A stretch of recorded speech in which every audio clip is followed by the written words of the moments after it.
Chào mừng các em đến với kênh Cô Giang Toán. Hôm nay cô sẽ hướng dẫn các em học sinh lớp 9 giải bài tập theo sách giáo khoa Kết nối tri thức. Bài 30 đa giác đều. Các bài tập từ 928 đến 930. Trước khi vào bài, các em hãy vui lòng bấm like, đăng ký kênh ủng hộ cô và chia sẻ kênh của cô cho các bạn khác cùng học toán với cô nhé. Bây giờ chúng ta vào bài tiếp theo là bài 9.28. Cho tam giác đều ABC nội tiếp đường tròn O như hình 9.54.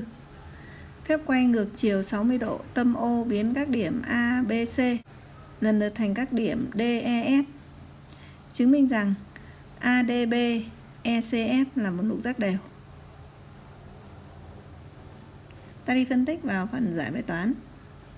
Muốn chứng minh lục giác ADBE CF là lục giác đều thì ta cần phải chứng minh nó có 6 cạnh bằng nhau và 6 góc bằng nhau. 6 cạnh bằng nhau đó là AD bằng DB bằng BE bằng EC bằng CF và bằng FA. 6 góc bằng nhau đó là góc ADB bằng góc DBE bằng góc BEC bằng góc ECF bằng góc CFA và bằng góc FAD, và mỗi góc này thì bằng 120 độ. Ta đi vào nhánh thứ nhất là chứng minh 6 cạnh bằng nhau. Để chứng minh 6 cạnh của nó bằng nhau thì chúng ta chứng minh 6 cái tam giác OAD, ODB, OBE,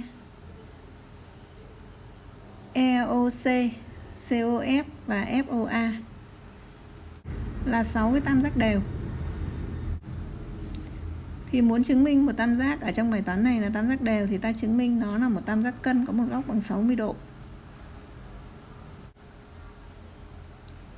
Cách chứng minh 6 tam giác này giống nhau, do đó chúng ta minh họa một trường hợp. Đó là ta chứng minh tam giác OAD là tam giác đều. Và các trường hợp còn lại tương tự thì ta sẽ đi vào cái tam giác OAD có OA bằng OD vì cùng bán kính và góc AOD bằng 60 độ là do phép quay. Chúng ta chứng minh một tam giác cân có một góc 60 độ là tam giác đều, còn 5 trường hợp còn lại hoàn toàn tương tự. Ta sang nhánh thứ hai là chứng minh 6 góc bằng nhau và mỗi góc bằng 120 độ. Ta cũng tính cái góc ADB bằng 120 độ, còn 5 góc còn lại hoàn toàn tương tự. Như vậy muốn chứng minh góc ADB bằng 120 độ thì ta chứng minh rằng góc ADB bằng góc D1 cộng với góc D2 và mỗi góc D1, D2 là 60 độ. Thì mỗi góc D1 và D2 bằng 60 độ bởi vì nó là các cái góc của các tam giác đều. Góc D1 nằm trong tam giác đều OAD và góc D2 nằm trong tam giác đều ODB. 5 góc còn lại thì chúng ta chứng minh hoàn toàn tương tự. Ta đi vào chứng minh bài toán như sau. Đầu tiên ta xét tam giác OAD có OA bằng OD bằng bán kính R của đường tròn O. Góc AOD bằng 60 độ vì đề bài cho đây là phép quay ngược chiều 60 độ. Nên suy ra tam giác OAD là tam giác đều vì nó là một tam giác cân có một góc bằng 60 độ là tam giác đều. Hoàn toàn tương tự ta cũng có tam giác ODB, OBE, EOC, COF và FOA đều là những tam giác đều. 6 tam giác này là tam giác đều lại có chung cạnh. Do đó chúng ta suy ra được AD bằng DB bằng BE bằng EC bằng CF và bằng FA. Và nó cùng bằng bán kính R của đường tròn O. Ta gọi đây là điều số 1. Ta sang nhánh thứ hai là tam giác OAD và tam giác ODB là tam giác đều. Nên ta suy ra góc D1 bằng góc D2 bằng 60 độ.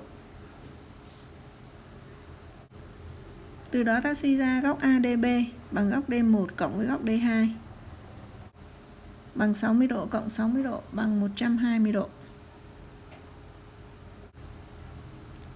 Hoàn toàn tương tự ta cũng có góc DBE bằng góc BEC bằng góc ECF bằng góc CFA bằng góc FAD bằng góc ADB và bằng 120 độ. Ta gọi đây là điều số 2. Thì từ 1 và 2 ta suy ra cái lục giác ADBECF nó là lục giác đều, bởi vì nó có 6 cạnh bằng nhau và 6 góc bằng nhau. Thì đây là điều phải chứng minh.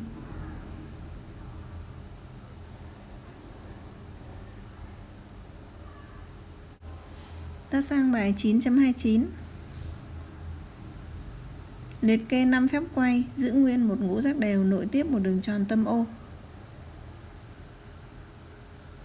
Ta vào giải bài toán này. Ta vẽ hình ngũ giác đều ABCDE là ngũ giác đều nội tiếp đường tròn tâm O. Ta tính góc alpha là góc quay thì bằng 360 độ chia cho 5 vì ngũ là 5, rồi nhân với k. Trong đó k là số tự nhiên và lớn hơn bằng 1, nhỏ hơn bằng 5. Thì nó bằng 360 độ chia 5 bằng 72 độ, rồi nhân với k, trong đó k thuộc n và k lớn bằng 1, nhỏ hơn bằng 5. Ta thực hiện thay số để liệt kê các phần tử của tập hợp thì ta được là tập hợp các góc 72 độ, 144 độ, 216 độ, 288 độ và 360 độ. Nên 5 phép quay giữ nguyên một ngũ giác đều ABCDE nội tiếp đường tròn tâm O là 5 phép quay thuận chiều kim đồng hồ lần lượt là 72 độ, 144 độ, 216 độ, 288 độ và 360 độ.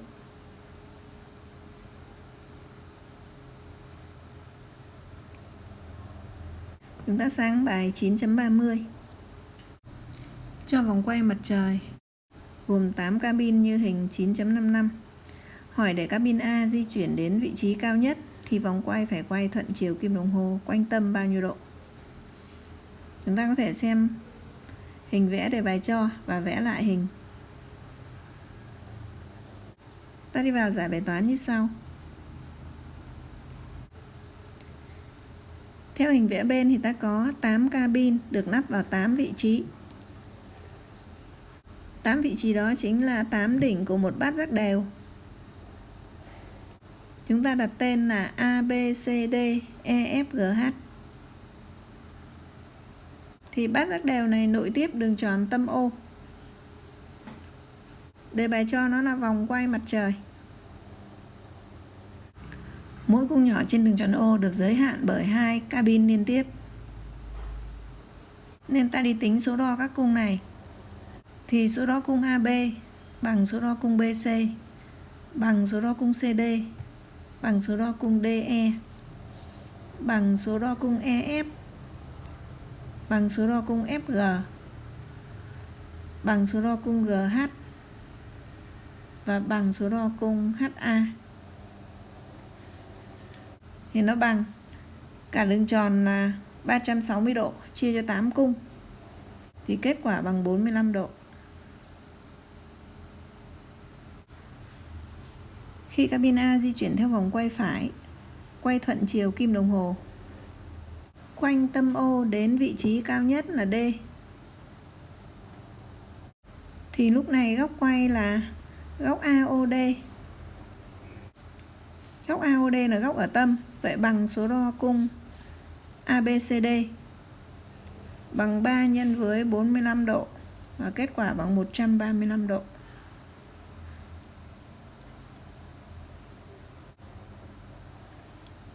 Bài học hôm nay tạm dừng tại đây. Các em vui lòng bấm like, đăng ký kênh ủng hộ cô và chia sẻ kênh của cô cho các bạn khác cùng học toán với cô nhé. Cô thân ái chào các em.